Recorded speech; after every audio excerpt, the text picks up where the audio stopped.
बनल खिलाड़ी भटक जाइबा हो भटक जाइबा। अच्छा झूलनिया से मारा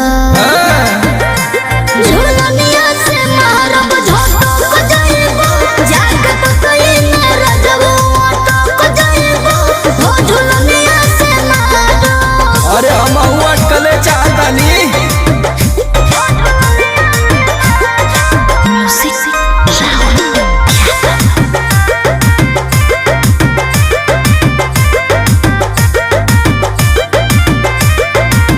अपना मर्द से बतियावा तारू कैसे के करू में हरिया करेली बोलाई से। अच्छा तू का करत रहो प्यार मन रहे तो हक पिया जूझला हो बाकी वैसे तो कबो ना पूछला हो। जाने मन धोई